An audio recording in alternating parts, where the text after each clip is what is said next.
The TalkSport 2 Social. You have an astounding record, Mr. Jennings, so far of predicting some of these huge games. They take on PSG, who everyone is kind of tipping is the best team in Europe. Honestly, I cannot see a world where PSG don't get beat, home and away. I think Arsenal are just going to be too strong for them.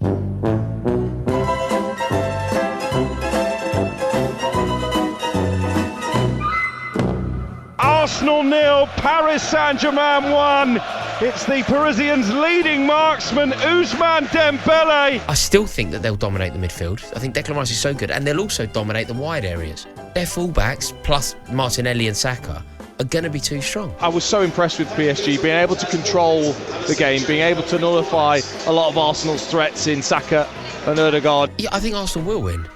Do you know what I can't understand? Why do people keep dismissing the fact that Arsenal have already beaten them this season? Why are people acting like that didn't happen? Arsenal have lost to Paris Saint-Germain. I now think Arsenal are far stronger than Paris Saint-Germain. Can we make sure that Rory's predictions ahead of the second leg are nowhere near this radio station, just for my own sanity? Because the minute you heard him say that, you knew. You knew. But the cheek of Rory, right? Rory saying that as good as a 3-pin plug in Europe Arsenal were when they were going to take on Real Madrid, and now he can't see a world in which they don't beat PSG. And the thing about Rory is that the reason why he's such a brilliant broadcaster is how emphatic he is when he says it, how sure he is when he says it. And yeah, again, he was proved wrong in an Arsenal game. Again, unfortunately for you, your team on the wrong end of that. But Rory's just hilarious with his predictions. I don't know if I've heard him get one right. It's only half time. There's plenty of action still to take place in that one. Look, Arsenal boss Mikel Arteta has admitted that watching Liverpool win the Premier League has been painful. The Merseysiders' resounding 5-1 win at home to Tottenham on Sunday saw them claim their 20th title. I mean, none of us were holding our breath expecting them to deliver. Arteta's team fell short in the race for a third successive season, and he says it's been bitterly disappointing. It's in my tummy there, so I understand that it's a team that has been more consistent and it had a lot of the ingredients that you need to win it, but it's very painful, yeah. A miserable night for Arsenal the other night. I mean, it's not all lost and it's not all doom and gloom. I have to stress that point. But when you've just battered Real Madrid at home in the last leg, I do feel like there was a sense of expectation going to the Emirates. And although we were sort of laughing at Rory's prediction, I do think a lot of Arsenal fans felt that they were going to blow PSG away, and it didn't happen. And the come down has been quite painful, I've got to say.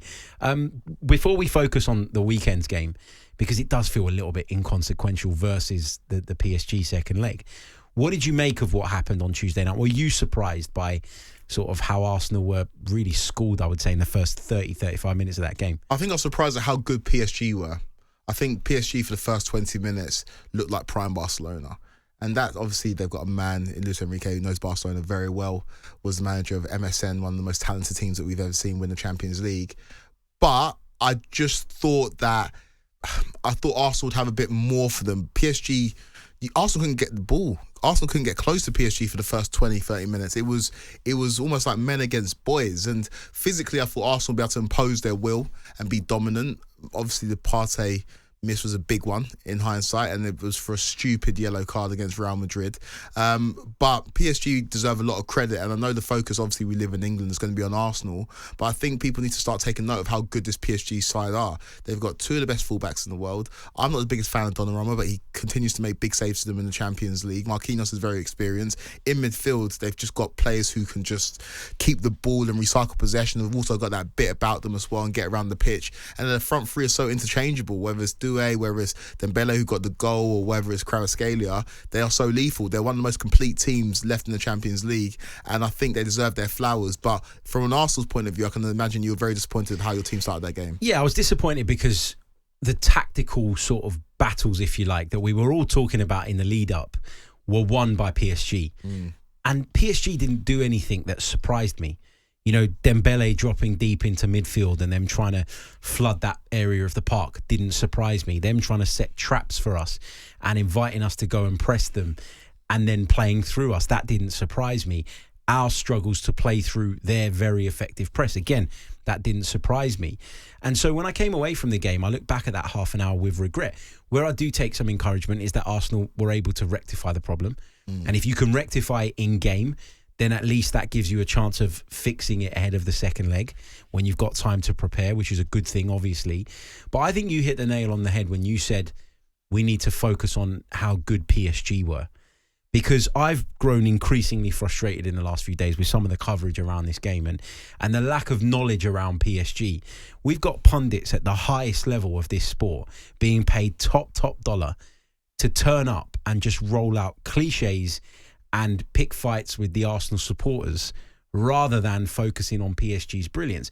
And the reason they don't focus on PSG's brilliance is one of two things. Either you don't have the knowledge, you haven't done your homework, or you just want to be clickbait. And I do worry that punditry has gone down that route now, and we've got people saying things for effect, talking about the atmosphere. What do you expect the atmosphere to be like when you turn up? Everything's at fever pitch levels. It's unbelievable. The game starts 4 minutes in, you're a goal down, and then you watch your team be played off the park for half an hour. Of course there's going to be a nervousness. Yeah. Of course there's going to be a frustration. Of course that's going to quell the atmosphere. And there were certain turning points in the game, and they just didn't help. You know, Mikel Merino thinks he scored the equaliser. The place erupts. And then after a long VAR check, don't know why it took so long, by the way. We're supposed to have semi-automated offsides. They rule out the goal, and it all goes flat again. That happens. Anyone who's been around the game knows that. Yet that was the focus of so many in their analysis after the game. It was strange to me. Do you know, there was a few things that didn't go your way, and winning masks everything. I think the Arteta video pre-game didn't help. I think there are a lot of people looking at that, waiting for Arsenal to lose, for them to roll that out as a meme. I think the tifo didn't help. And these things are ancillary. These aren't X's and O's. These are things that don't affect the game. But in terms of the discourse that surrounds the game, those things don't help. And Arsenal won those clubs. It's similar to Liverpool, Manchester United. I always say that they're the legacy clubs. When they lose, people revel in it. And when Arsenal lost, especially the high of Madrid, where, again, people didn't want to give Arsenal the credit. People want to say, oh, it's a Madrid team that aren't that good. When you lose, you're just going to have to chin the criticism. But I agree with you. The narrative and the discourse post that game has not been about the X's and O's and how good PSG are and how PSG have turned it around in a season and might be the best team in the world. It's all about laughing at Arsenal. And it's not laughing at Arsenal because of the play. There's no analysis of the play and saying, oh, Declan Rice was out of position or Duran Tim had a tough game. It's more about the outside things, the fans, the tifo, the Mikel Arteta video. That's what annoys me, though. Yeah. Like, you know, come to the table. If you want to criticise Arsenal, by all means, go for it. Everyone's entitled to their opinion. Turn up and say, look, I thought Arsenal got pulled from pillar to post because of X, Y, and Z. That's the kind of analysis that I want to hear. Yeah. We all pay a small fortune to watch these games be broadcast on television channels that we pay subscriptions for, right? And then you roll out a pundit who takes no interest in the tactical aspects of the game, who has no interest in, you know, providing any insight, providing some insight as to maybe why the atmosphere ended up being the way it was, and trying to give the fans, the players' perspective. Instead, they're standing there and they're thinking, how can I go viral? That's the world we live in now. And it has badly impacted the quality of the analysis that we get. In terms of the tactics, what do you do differently in the second leg? Obviously, Partey's back, so I'm assuming Marino goes up top, Partey comes into midfield. Is there any other changes you make going into Paris? I think the only other change that could potentially be on the table, look, I don't think Mikel will do it. This is not a prediction, but this is my gut. I feel like there might be a case to drop Martin Ødegaard. This was the first time I turned up to an Arsenal game, and despite him being off colour for a little while, this was the first time I looked at him and I went, there's something wrong here. There's something really, really wrong here. Because we were talking about Arsenal lacking shape in the first half an hour or so, right? Being pulled out of position and all the rest of it. Normally, Martin Ødegaard, even if he's not influencing the game with the ball at his feet, he's influencing the game in terms of our structure. He's pulling people up alongside him. He's dictating the press. He's the conductor. And he just went into his shell completely. Yeah. And I know he's low on confidence at the moment, but is there something else? Is there something more? That's the question that I've got going around in my head. And that's Arsenal heritage, right? A central player for Arsenal, a central teenage player for Arsenal, coming in on a big European night at a big club, coming in and doing the job. I've seen Jack Wilshere do it. I've seen Cesc Fabregas do it. I was calling for Ethan Nwaneri earlier this season. Those are the kind of bold moves that managers make that kind of can turn a game. And I agree with you, to drop your captain for the biggest game as Arsenal manager, I think Mikel won't do that. But bringing on Wanyeri a little bit earlier than you were the game plan for, bringing on somebody to make a difference if Odegaard's not on it, I think that should definitely be an option because, like you mentioned, I've said it for years, Odegaard's my favourite non-Chelsea player to watch. He's just so good. But for the last 6-7 months, he's been off it, and there's something going on. I don't understand how a player that good can be performing so poorly. And so I think a change is needed. And obviously, Partey coming in will help. Marino going up top will definitely help. Marino's been a revelation. Like that goal that didn't stand. I was telling my partner when I was watching, I was like, he just keeps on doing this. This is not a striker, this is a midfielder. But I do think there needs to be some tactical tweaks because you weren't good enough midweek. No, we weren't. I don't think he drops Martin Ødegaard, but I think he's got to be open to the idea of taking him off a lot earlier than he did the other night. And Ethan coming in on for him? Yeah, maybe after an hour, 65 minutes, 70 minutes, if it's not working still.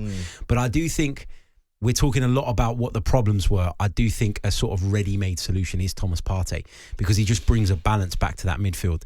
Declan Rice can go 15, 20 yards further up the pitch, do what he does best. Martin Ødegaard will probably benefit from Partey being back in the side because he doesn't have to drop as deep. So I think it has a real knock-on effect. You've got a centre-forward that you can hit long, which we didn't have with Trossard up front. So I think the Partey thing was massive. And you mentioned it earlier, it was a really silly yellow card that he got in Madrid. If he had made a last-ditch tackle or a tackle to prevent a counter-attack at a really crucial point in the game, you go, look, you take the booking, it is what it is. You haven't got time to stop and think. You just got to do what you got to do. But to pick up a booking of that nature, really, really frustrating. They were winding him up and he fell into the trap. Yeah, he did. And now we've had to play the first leg without him. Just very, very quickly on the game against Bournemouth, because it feels like it is a bit of a side story at the moment, which is mad. Because Arsenal still want to finish second, still need to wrap up Champions League football. There's been a lot of talk about potential rotation. I don't think Mikel's got the tools to rotate here. I think he's going to have to go pretty strong. He's got the tools. It's whether you think the tools are good enough. It's whether you think Zinchenko is good enough or Sterling's good enough. It's like having a fork with one of the points missing. Yeah. Like he can make the changes, but the drop off from your regular 11 is pretty big. For me, as a man who's seen my team win the Champions League and not win the league in the same season or go for the league in the same season, I would rotate as much as you can. I think it's all about the Champions League. I get finishing second. I do understand it because if Arsenal don't win the Champions League, we will know what the naysayers will say. Oh my God, you've gone backwards. What's Arteta done? But it's all eggs in the Champions League basket. If you don't rotate and you get an injury, you will never be able to forgive yourself. You'll be like, why didn't you rotate? So I just think rotate, take it on the chin, should have enough to beat Bournemouth. If you don't, you're still going to qualify for Champions League next season. I think you be as risk adverse as possible. It's not a case of getting minutes in people's legs right now. Everyone's up to fitness, up to full fitness. Rotate as much as you can and concentrate on next week, in my opinion. There'd still be 3 games left in the Premier League season to put right any potential damage as well. Exactly. So I guess you're right there.